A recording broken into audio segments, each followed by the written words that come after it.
Imagine for a second signing a contract where the penalty for breaking it isn't, a simple financial fine or getting your account suspended, but literally your own destruction. Right, the stakes are just unimaginably high. Exactly.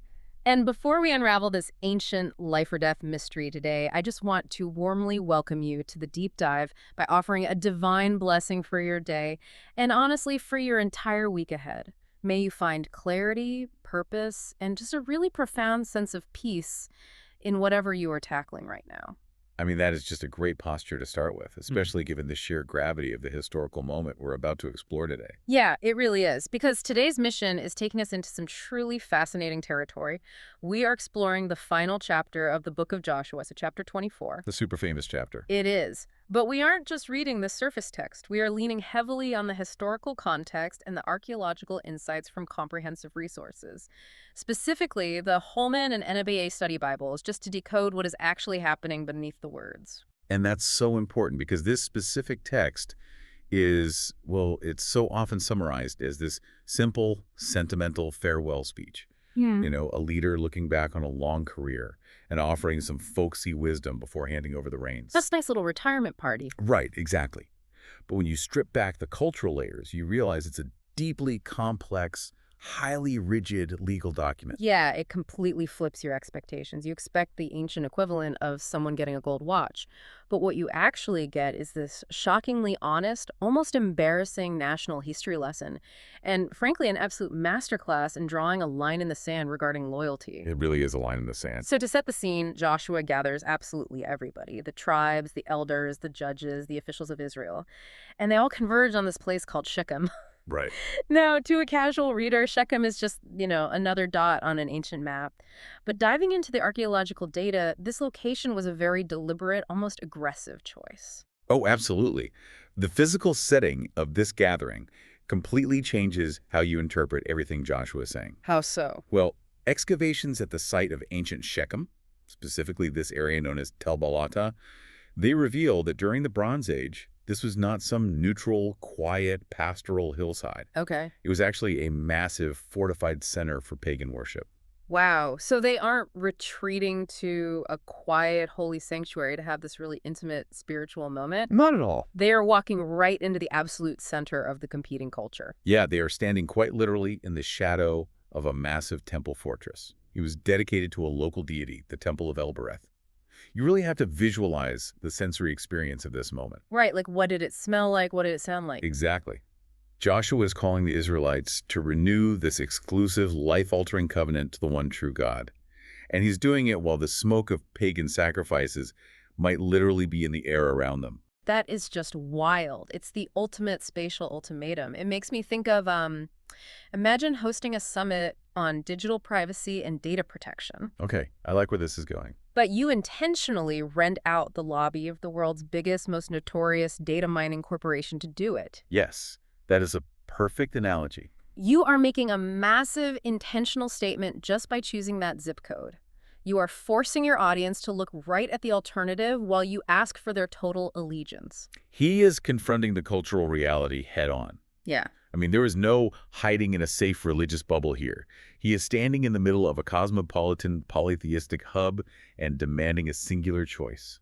And the way he opens his argument is just as provocative as the location itself, right? He doesn't start with how great Israel is. Far from it. I mean, if I'm a leader trying to unite a nation, I'm going to lean hard into our glorious founding myths. Sure, you want to hype everybody up. Right. I want to talk about how noble our ancestors were, how we were always destined for greatness.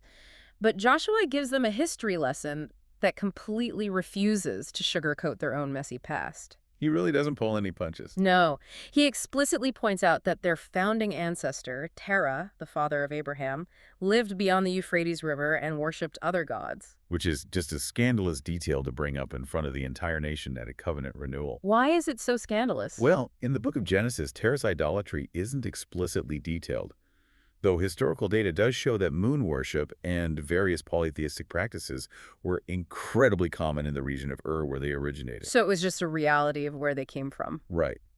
But Joshua drags this fact out into the light to systematically dismantle any sense of inherent national righteousness. It feels akin to a modern CEO standing up in front of their board of directors, like during a massive year-in-review presentation, and saying, hey, everyone, just a quick reminder before we celebrate our record profits, our revered founder was actually a bankrupt fraud running a totally failed enterprise before we got bailed out. That would definitely silence a room. Right. You just don't do that unless you are trying to make a very specific, undeniable point about where your success actually comes from. Exactly. And the theological point here is absolute grace and absolute dependence. Joshua is proving that Israel's story doesn't begin with their own merit. It begins with God.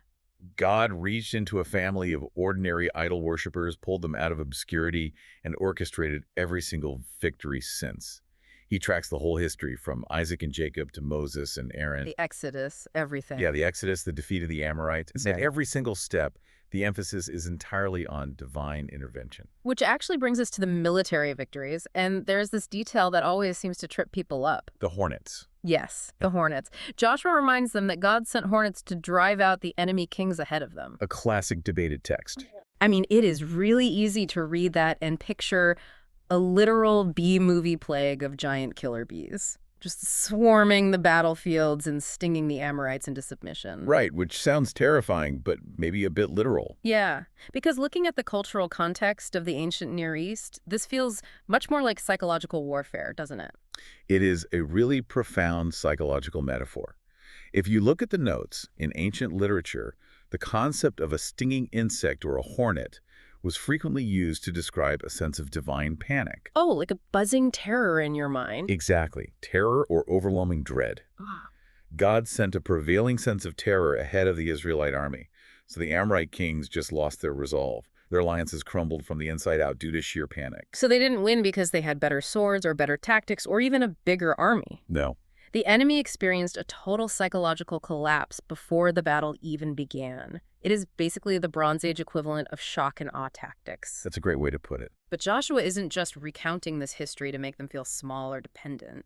This entire recap of the terror, the victories, and the grace, it is actually the opening mechanism of a highly formalized structure. Yeah, this is where the study Bibles really illuminate the text.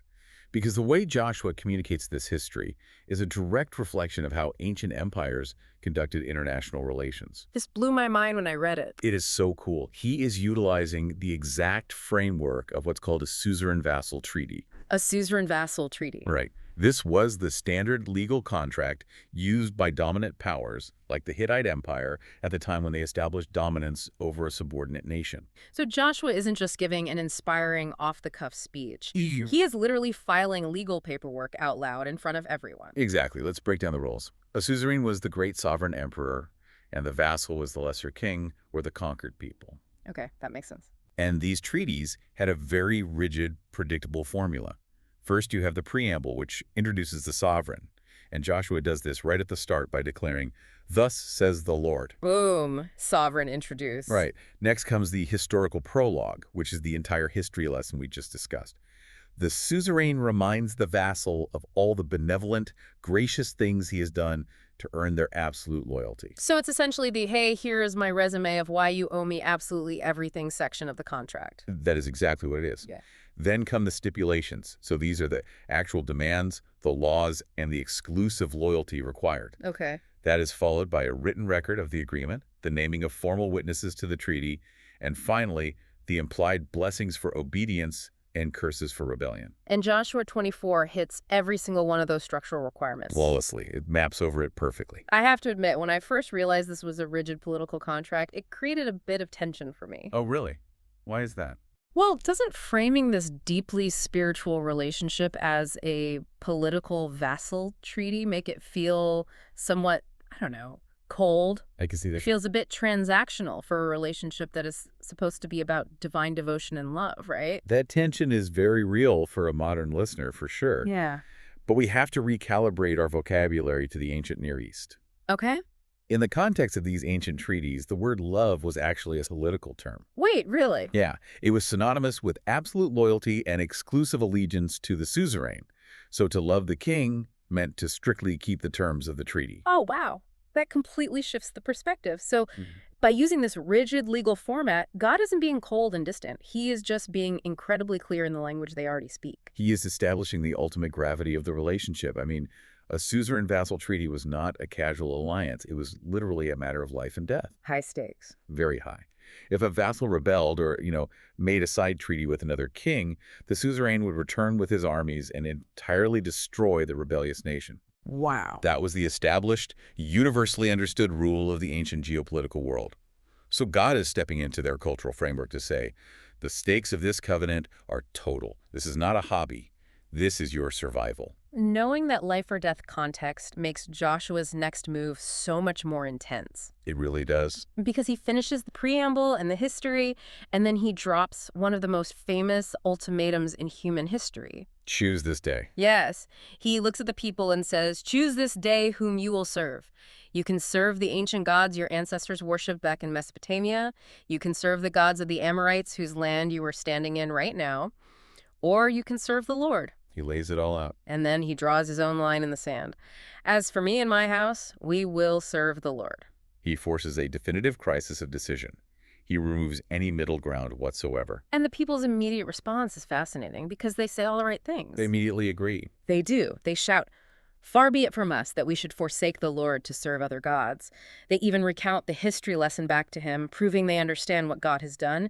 They say, "We will serve the Lord." It seems like a massive, total success. It does. But Joshua doesn't celebrate. He doesn't shake their hands and say, "Great, glad we are all on the same page. Let's get lunch." Not quite.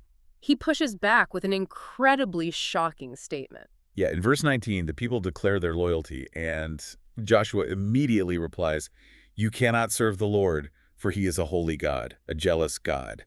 He will not forgive your transgressions or your sins." He explicitly tells them they are incapable of doing the very thing he just demanded they do. It's quite a rhetorical move. It is such a jarring moment. Why would a leader try to talk his own people out of following God right at the climax of his entire career? Because Joshua is acting as the ultimate mediator here, and he is fiercely guarding against a superficial emotional commitment. Okay, so he's testing them. Right. He understands human psychology. He knows these people are caught up in the fervor of the moment. They're standing at Shechem. The adrenaline is pumping. The speech was inspiring. It's a big rally. Exactly. But Joshua knows that God's holiness is not something you casually agree to just because everybody else is cheering.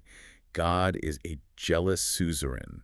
He will not share his vassal with the pagan idols surrounding them. So Joshua is intentionally throwing cold water on their emotional high. It makes me think about how we interact with contracts today. Oh, yeah. Imagine you're downloading a massive new operating system on your computer, right? Sure. You scroll right to the bottom of the 50-page terms of service and blindly click, "I agree." Just like we all do every single day without a second thought. Nobody reads those. Nobody. But imagine if the second your mouse hovers over that button, the creator of the software physically steps out of your screen. That would be terrifying. Right. They grab your hand, look you dead in the eye and say, "No, unclick that. Read every single line, because if you violate this contract, it won't just lock your account, it will systematically dismantle your entire life." That completely changes how you click the button. Joshua is the creator stepping out of the screen. He is demanding informed consent. He is forcing the people to double down and actually weigh the cost. By telling them they can't do it, he strips away their casual presumption. They have to firmly insist, "No, but we will serve the Lord." They have to own it. Yeah. They transition from passively accepting a heritage to actively owning a dangerous, demanding choice. So they insist, and the treaty is officially ratified. Joshua writes the words down in the book of the law of God. But he knows human memory is notoriously short. Especially for ancient Israel. Definitely. So he doesn't just file the scrolls away in a drawer somewhere. He sets up a massive physical witness. Yes, he takes a large stone and sets it up under an oak tree by the sanctuary of the Lord in Shechem. And he declares that this stone has heard all the words the Lord has spoken, and it will stand as a permanent witness against them so they don't lie to God. Such a striking image. Personifying a rock is such a poetic, strange concept, isn't it? It is, but the theology of the physical stone is profound. Think about it. A stone is entirely impervious to time or changing cultural trends. True. It doesn't negotiate terms, it doesn't conveniently forget the original agreement, and it certainly doesn't care about your excuses. It's just a rock. Right. Long after the emotional high of that ceremony fades, and long after Joshua is dead, that stone will remain planted firmly in the dirt at Shechem. Every single time an Israelite walks past it, perhaps on their way to that nearby pagan temple, that unmovable stone stands as a silent accuser, validating the promise they made. It is a monument to the weight of their own words. And speaking of being planted in the dirt, the stone isn't the only permanent marker left in the land that day. Ah, right, the endings. The final act of this chapter, and really the entire book, concludes with three distinct funerals. Three critical figures are permanently buried into the very soil they just claimed as their own. The narrative closure here is just brilliant. Let's walk through them. First, we have the death of Joshua himself. Right. He dies at 110 years old. And there is a really vital piece of cultural context regarding that specific age in the study notes, isn't there? There is. You have to remember, Joshua was born in Egypt and spent his early life there in slavery. Right. Well, in ancient Egyptian culture, 110 years was widely considered the ideal lifespan. The perfect number. Exactly. It was the ultimate literary symbol of a life that was fully lived, completely blessed, and totally fulfilled. So the author is giving Joshua the ultimate stamp of approval using the cultural metrics of his own birthplace. That's right. But it's not just his age that matters. It is only here, in his obituary essentially, that Joshua is finally given the ultimate title, Servant of the Lord. Which is huge. Up until this final paragraph, Joshua was always just referred to as Moses' assistant. Always the number 2. He spent his entire life operating in the shadow of a giant. But by securing the covenant at Shechem and remaining faithful to the very end, he finally graduates. He becomes the servant of the Lord in his own right. It is a really beautiful culmination of his personal journey. Mm-hmm. But as you noted, his isn't the only burial. No, it's not. The text specifically highlights that the Israelites bury the bones of Joseph. This detail is staggering when you think about the sheer logistics of it. Oh, the logistics are wild. They bury Joseph in Shechem in the exact plot of land that his father Jacob had purchased centuries earlier for 100 pieces of silver. Talk about a long-term investment. Just imagine the reality of this. They carried this man's coffin out of Egypt during a chaotic exodus. They carried it through the parting of the Red Sea. They lugged this coffin through the desert for 40 years of wandering. Year after year. They carried it across the Jordan River and through all the intense military campaigns of Canaan, just to bring him home. It is the ultimate exercise in delayed gratification. And it physically closes a massive historical loop that started all the way back in the book of Genesis. Wow. Well, on his deathbed in Egypt, Joseph made his brothers swear an oath.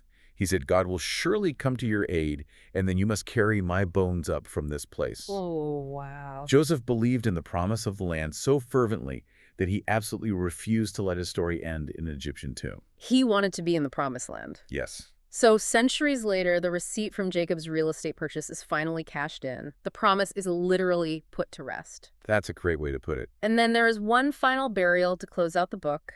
Eleazar, the son of Aaron and the high priest of the nation, dies and is buried in Gibeon.